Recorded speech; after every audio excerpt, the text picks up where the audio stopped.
मैं आज के इस व्लॉग में आपके साथ अपने घर का मुकम्मल होम टूर और बेसन की एक बड़ी ज़बरदस्त रेसिपी शेयर करूंगी। तो स्टार्ट करते हैं आज का व्लॉग। अस्सलाम वालेकुम माय यूट्यूब फैमिली, कैसे हैं आप? उम्मीद करती हूँ तमाम लोग बिल्कुल खैरियत से होंगे। अल्लाह पाक आप लोगों को ढेरों ढेर बरकतें, अज़मतें, सादतों से नवाजे। रात को आंधी और तूफ़ान आया तो घर के हालात बहुत नासाज हो चुके थे। मैं करने लगी थी डीप क्लीनिंग, तो मैंने कहा मैं अपनी प्यारी सी फैमिली के साथ शेयर करती हूँ अपने घर का हर एक कोना कि जिसे मैंने बड़ी मोहब्बत से सजाया है। अपने हज़ारों ख्वाब मारे तो इसका एक एक कोना बनाया है। देखो कि एक औरत ने अपना आशियाना कैसे सजाया है। तो ये है जी मेरे घर का इंटर गेट दरवाज़ा, साथ वॉश बेसन आ जाता है, कुरा है, बेसन के नीचे मैंने बास्केट रखी होती है, साथ मोटर है और मैंने ये छोटे छोटे से प्लांट्स रखे हुए हैं। ये 2 चारपाइयाँ हैं जो रात के अंधेरों में हमारा साथ देती हैं। वो एयर कूलर पड़ा हुआ है, उसके साथ मैंने वॉशिंग मशीन रखी हुई है और अंगीठी रखी हुई है। ये वाटर कूलर आ जाता है, साथ 2 प्लांट्स आ जाते हैं। आप पूछेंगे कि एयर कूलर क्यों नहीं लगाया, तो उसकी सप्लाई ख़राब है। जेब ने इजाज़त नहीं दी कि मैं अभी लूँ, तो मैंने क्रिस्टल फ़ैन से ही गुजारा चलाया। तो यहाँ से हमारा स्टार्ट होता है किचन का टूर। ये हमारा प्यारा सा छोटा सा किचन है जिसे मैंने बड़ी मोहब्बत से सजाया हुआ है। क्योंकि मेरा घर ओपन है तो ये कपड़े ऊपर चढ़ाना, नेट के पीसेस जो मैंने लगाया हुआ है, इससे मक्खियों से बची रहती हैं ये चीज़ें ना, डस्ट से भी बची रहती हैं। तो ये है जी मिसालों वाला स्टैंड। ओवन आपने देख लिया, ये टॉप आ जाता है, इसके ऊपर मैंने एक चूल्हा रखा हुआ है और साथ मैंने ये छोटा सा टोकरी का रखा ऑर्गेनाइज़र रखा हुआ है जिसके अंदर मैंने बड़े चम्मच रखे हुए हैं, स्पून रखे हुए हैं। और ये है जी बर्तनों वाला स्टैंड, रैक आ जाता है जिसे मैंने बिल्कुल सिंक के ऊपर लगाया हुआ है। पहले मैं बर्तन धोती थी तो साथ के साथ लगा देती थी, फिर मैंने कैसे जंग लग जाएगा, मैं वॉश करती हूँ, टोकरी में रख देती हूँ, जब खुश्क होते हैं तो ऑर्गेनाइज़ कर देती हूँ। ये वही वाला कपड़ा है जो मैंने आपको पहले कूलर का दिखाया था। अब मैंने इसे सिलाई लगाकर सिलेंडर के ऊपर चढ़ा दी क्योंकि गैस अब आ रहा है तो मुझे ज़रूरत नहीं है, तो इसे मैंने पैक करके रख दिया है। इस वाले खाने में जो ये बॉक्स आपको सीमेंट का नज़र आ रहा है, इसमें बर्तन है, इसमें क्या कहते हैं जी आटे वाली बाल्टी और साथ उसके रोशन वाली बाल्टियां हैं और क्या कहते हैं बड़े बर्तन वगैरह मैंने रखे हुए। सिंक के नीचे आलमोस्ट तमाम टोकरियाँ होती हैं। तो ये है मेरे किचन की फ़ाइनल लुक। आप लोगों ने मुझे ज़रूर बताना है आप लोगों को मेरा छोटा सा घर कैसा लगा। लाइक शेयर कमेंट ज़रूर कीजिएगा। ये आप लोगों का प्यार, आप लोगों की मोहब्बत होती है जो हम जैसे मिडिल क्लास लोगों को हौसला देती है जीने के लिए। ये आ जाता है फ्रंट वाला रूम जिसमें 2 चारपाइयाँ और सोफ़े हैं।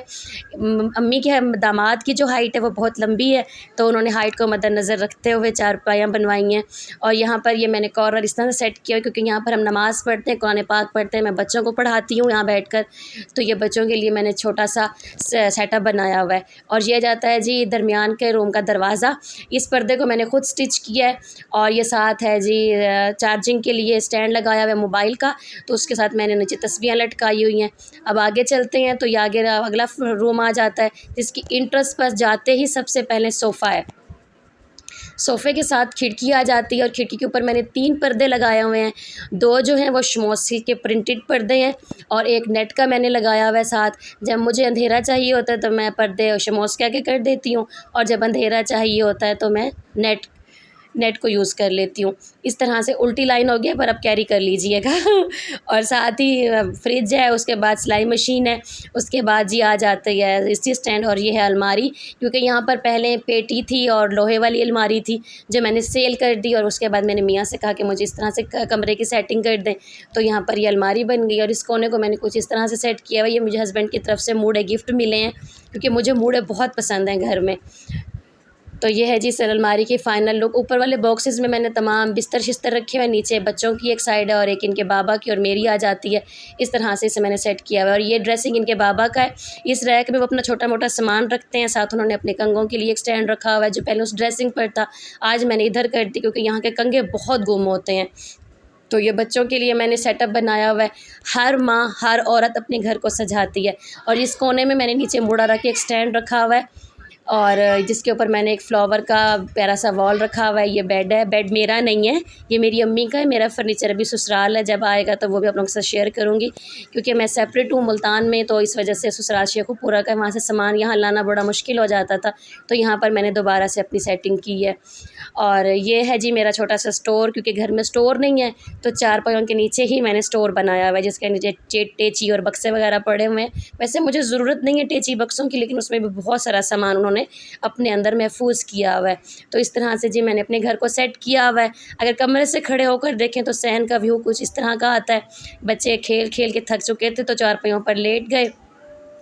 ये है मेरा छोटा सा घर जो मेरे ख्वाबों का शाहकार है, जिसे मैंने अपने खामन के साथ बड़ी मोहब्बत से सजाया हुआ है।